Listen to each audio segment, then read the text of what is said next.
Hola chicos, hoy vamos a hablar de técnicas de modificación de conducta, esto para excesos y déficits comportamentales. Existen varias técnicas de modificación comportamental, como lo decía, para uno u otro de los elementos mencionados aquí en el título de esta presentación. El día de hoy vamos a abordar inicialmente uno de estos. Y bueno, antes de empezar hay que hablar primero de qué son los déficits y los excesos comportamentales. Bueno, para la primera se entiende por excesos comportamentales o conductuales aquellos comportamientos que se dan en demasía, ¿sí? Que representan un desajuste al contexto o que impiden el correcto desarrollo de una persona en sus diferentes esferas vitales. Esto quiere decir que existen ciertos comportamientos que por sus diferentes dimensiones, al ser excesivos, pueden estar interrumpiendo en el correcto desarrollo de una persona. Bueno, estos excesos comportamentales, al ser evaluados, siempre deben estar evaluados en función del contexto, no únicamente por las dimensiones por las que se presenta. ¿Eso qué quiere decir? Que no porque una persona, no sé, juegue videojuegos por 20 horas al día, significa que eso es un exceso comportamental. Dependerá del contexto, porque si ustedes se fijan, ¿qué pasaría si la persona fuera un jugador profesional que se dedicara a eso? Entonces probablemente sería distinto la evaluación que hagamos de esa persona con respecto a la evaluación que hagamos de otra persona que no se dedique a eso, ¿sí? Bueno, esto tiene que ver con el análisis funcional, pues como ustedes ya saben, la idea de las técnicas de modificación de la conducta es que sean una herramienta precisamente para poder implementar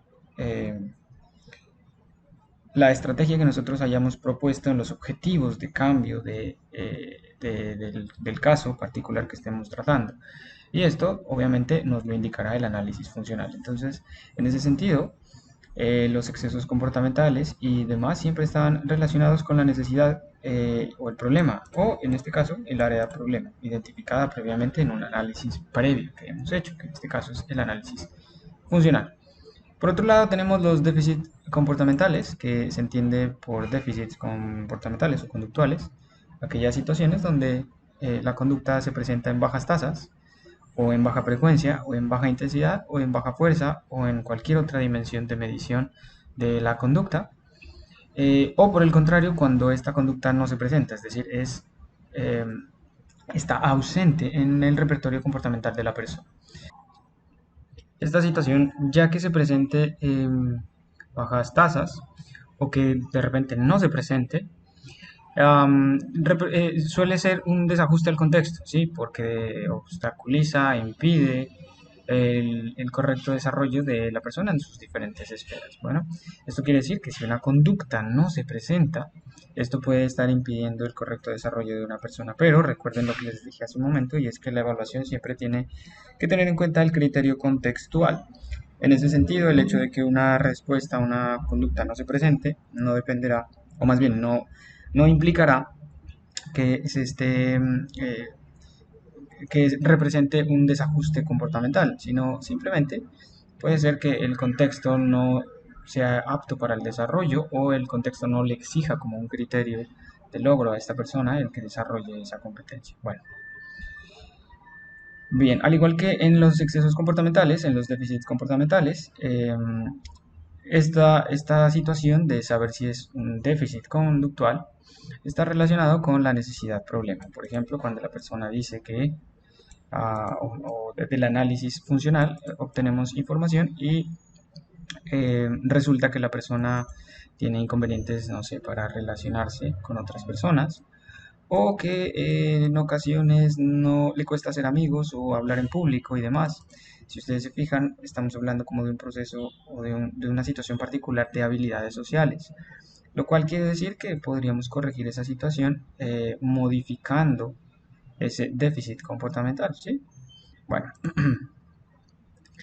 bueno, dentro de los déficits comportamentales podemos hacer uso de diferentes em, herramientas cuando hay un déficit comportamental, de diferentes herramientas o técnicas de modificación de la conducta, que las que pueden ver aquí.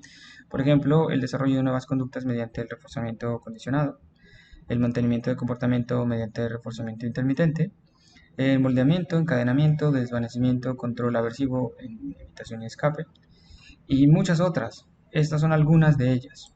Por otro lado, tenemos para los excesos comportamentales técnicas de modificación de conducta como el reforzamiento diferencial para reducir conductas, la extinción, el castigo y la sobrecorrección. Vamos a empezar hablando acerca del uso del reforzamiento condicionado para incrementar conductas, para entrenar conductas y para mantenerlas. Bueno, ustedes ya saben qué es el reforzamiento condicionado, qué son los refuerzos condicionados, son aquellos refuerzos que han adquirido sus propiedades funcionales por apareamiento con otros estímulos, en este caso reforzadores de primer orden. Y resulta que la forma como uno pudiese reforzar un comportamiento hace que este comportamiento pueda modificarse. Bueno, una de estas formas es el reforzamiento intermitente. El reforzamiento intermitente es pues, una forma de reforzar que se encuentra en medio de dos extremos. El primero es el reforzamiento continuo y el otro extremo es la extinción. En el reforzamiento continuo tenemos que pues, cada situación en donde se presenta la conducta, el organismo es reforzado en todas y cada una de estas ocasiones en las que se presenta la conducta. Eso quiere decir que, por ejemplo, para el caso de los experimentos que hemos visto, si un organismo presenta un comportamiento, como en el caso de las palomitas, que picoteaban, cada vez que picoteaba recibía comida. En el caso del reforzamiento continuo con los seres humanos, cada vez que un organismo haga algo, pues recibirá una consecuencia o un consecuente. Pero recuerden que se le dice continuo debido a que se refuerza en todas y cada una de las ocasiones en que se presenta la conducta. Bueno, si deja de reforzarse en alguna de ellas, ya no sería reforzamiento continuo. Entonces, ¿eso qué quiere decir? Que el reforzamiento continuo, de manera pura, sería muy complejo verlo en una situación natural, en una situación de la vida real. Por otro lado, tenemos la extinción, que la extinción es aquella situación donde se deja de reforzar, se deja de dar el reforzador. Y para que exista extinción, pues previamente debe haberse entrenado un comportamiento. No puede haber extinción sin que el aprendizaje de una conducta se haya dado previamente. ¿Sí? Ante la presentación de una conducta que previamente se ha reforzado, como ya les decía, de un momento para otro ya no se produce o ya no se proporciona dicha consecuencia o consecuente. Y eso proporciona el fenómeno de extinción, que ya lo habíamos visto, pero que ahora le vamos a dar como un énfasis distinto. Entre esos dos extremos se encuentra el reforzamiento intermitente, entendido como aquella situación donde se refuerza ocasionalmente, es decir, a veces sí, a veces no, a veces sí, a veces no.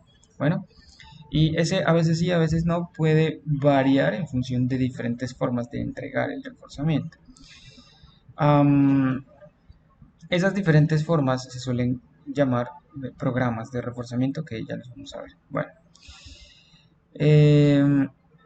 el uso del reforzamiento intermitente condicionado puede ser usado para dos cosas. El primero, para el análisis del comportamiento en el caso del análisis funcional, como cuando se hace un análisis de alguna situación particular que le pasa a una persona, se formulan unas hipótesis acerca de por qué la persona presenta ese tipo de comportamiento o ese tipo de comportamientos y finalmente se proponen unos objetivos de cambio. El segundo elemento es que, o el segundo, la segunda condición es que se puede usar el reforzamiento intermitente ya no solo para el análisis del comportamiento. ¿Por qué razón? Porque en este primer caso de analizar el comportamiento, lo que se busca es encontrar las variables que están manteniendo ese comportamiento. Variables que de repente pueden estar proporcionadas por el ambiente de manera intermitente. Y es por eso que el comportamiento se mantiene. Bueno, les decía yo que en una situación natural, en una situación de la vida real, pues el reforzamiento continuo casi no se da tal como se establece en su conceptualización. ¿Eso qué quiere decir? Que si no hay reforzamiento continuo o si es muy raro de verlo, pues probablemente lo que sí haya en las situaciones sociales y naturales es un reforzamiento intermitente. En ese sentido, si hay una conducta problemática que se está presentando, esa conducta está siendo mantenida por algo. Y ese algo probablemente sea un reforzador que se proporciona por parte del ambiente de manera intermitente, es decir, de manera ocasional. Entonces, ese es el primer elemento, o sea, el primer criterio o la primera forma como se suele usar el reforzamiento intermitente para analizar el comportamiento y proponer una hipótesis de mantenimiento del comportamiento basado en lo que les acabo de decir. El segundo, la segunda forma en que puede ser usado el reforzamiento intermitente es ya no para hacer el análisis únicamente, sino para cambiar el comportamiento de una persona, ¿sí? El comportamiento que se está presentando en el presente. Y esto teniendo en cuenta que probablemente hay una conducta en déficit, es decir, una conducta que queremos incrementar o mantener. Bueno, el reforzamiento continuo, por lo general, es un reforzamiento que se utiliza para entrenar un nuevo comportamiento, para enseñarle a alguien a hacer algo nuevo.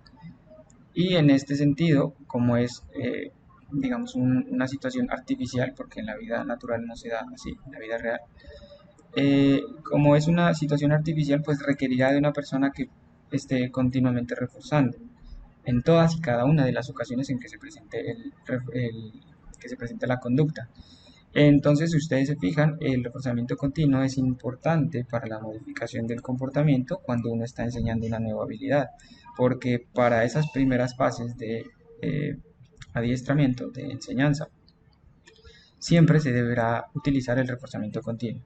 Una vez que ese reforzamiento continuo se establezca, podemos pasar al uso de un reforzamiento intermitente. Bueno, antes de pasar a esta parte, es importante mencionar lo siguiente, y es que en el reforzamiento condicionado, perdón, en el reforzamiento intermitente, condicionado intermitente, hay una particularidad que una particularidad de relación entre lo que es el reforzamiento continuo y la extinción. En ese sentido, vamos a ver primero qué es la extinción, que eso ustedes ya lo conocen, ya lo acabamos de ver, pero hay unos elementos interesantes que tenemos que tener en cuenta y una de estas es la curva de la extinción. La curva de la extinción lleva más o menos esta forma que vemos aquí y parte de una situación de aprendizaje en donde usted adquiere una nueva respuesta, adquiere entre comillas, es decir, usted aprende una nueva respuesta que es reforzada continuamente. Eso quiere decir que se refuerza en todas y cada una de las ocasiones en las que ocurre y que cuando es puesta en extinción, perdón, cuando es puesta en extinción, lo que ocurre es que se deja de reforzar. Pero la curva de la extinción siempre presenta una particularidad, yo les decía la vez pasada, y es que todo comportamiento antes de desaparecer, o sea, antes de extinguirse completamente, el comportamiento va a tender a incrementar. Va a tender a incrementar más allá de los límites en los que fue entrenado. Bueno, esa situación es interesante porque así funciona todo comportamiento que es puesto en extinción. Y una vez extinto, una vez que ha desaparecido o se presenta en unas tasas muy bajas, hay una tendencia a recuperarse, es decir, a que se vuelva a presentar. Sin embargo, esa recuperación espontánea, que le han llamado así los investigadores, esa recuperación de la respuesta no es en la misma, digamos, en las mismas tasas de respuesta o de intensidad o de fuerza o de latencia, etcétera, etcétera. Bueno, si ustedes se fijan, la comparación entre esta cúspide y la de acá, pues es notoria. Bueno, es importante, esto que dice aquí ya lo acabo de mencionar, es importante que ustedes sepan de la extinción que dado que una vez que el comportamiento se pone en extinción, este antes de desaparecer tiende a incrementar, esto tiene relación con el reforzamiento intermitente. ¿En qué sentido? Una vez que usted eh, pone en extinción un comportamiento y este empieza o tiende a incrementar antes de desaparecer, puede ocurrir que sea reforzado en ese incremento y en el momento en el que ese comportamiento que ha incrementado un poco en comparación a una ocasión anterior y es reforzado, pues eso lo que hará es que el comportamiento incremente las probabilidades de ocurrencia. Y no solo las probabilidades de ocurrencia, sino también la intensidad o las tasas de respuesta con las que ocurre en esa última ocasión. ¿Eso qué quiere decir? Que si el comportamiento se presenta de manera más intensa, se acaba de reforzar esa intensidad también, no solo el comportamiento.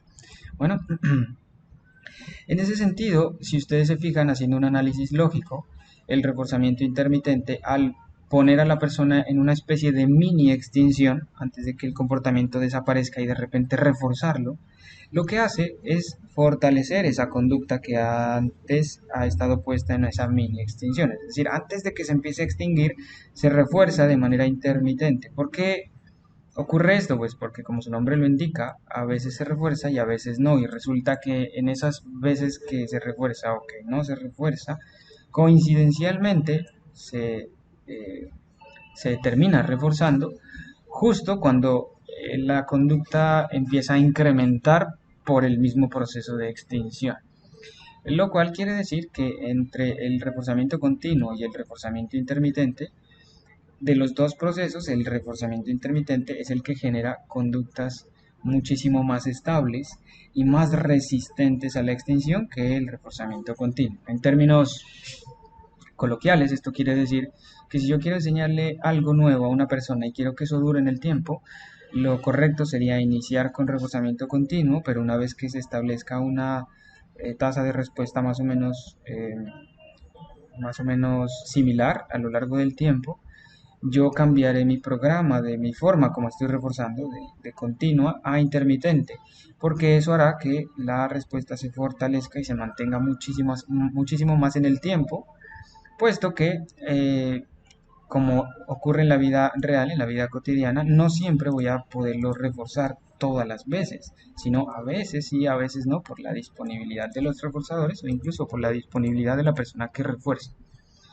Bueno, eso hay que tenerlo claro. Entonces, el reforzamiento intermitente genera conductas muchísimo más estables y muchísimo más difíciles de extinguir. Eso explica, por ejemplo, comportamientos de por qué la gente, a pesar de que tiene una mala relación de pareja, por ejemplo, no puede dejar a su pareja, entre comillas, tóxica, a pesar de que todo el mundo le diga que pues no le conviene. ¿Por qué razón? Porque probablemente la persona y todo el contexto alrededor de esa persona refuerza a esta persona que no puede dejar a su pareja, la refuerza de manera intermitente. ¿Cómo? Imagínense la siguiente situación. El chico, supongamos que fuera un chico, eh, no le muestra mucho interés a la persona y la persona, o sea, a la chica, no le muestra mucho interés a la chica. Y en ese sentido no le escribe, no la busca, no la llaman, no se ven y demás. En ese sentido quiere decir que la conducta de la chica puede empezar a entrar en extinción para desaparecer. Probablemente ella se diga a sí misma e incluso se comporte de esa manera, se diga a sí misma como yo ya no lo voy a volver a buscar y efectivamente empieza a comportarse en función de eso. Pero de repente un día él envía un mensaje o él envía una carita por WhatsApp o por redes sociales. En ese momento, cuando él lo hace, acaba de o empieza a reforzar nuevamente de forma intermitente la conducta de esa persona, de esta chica. Y eso quiere decir que eso mantiene la conducta de ella, la de estar interactuando con él. Bueno, esa es una de las razones por las cuales en ocasiones nos cuesta tanto dejar de hacer cosas o nos cuesta tanto incluso cambiar formas de comportarnos con respecto a una situación contextual. Bueno,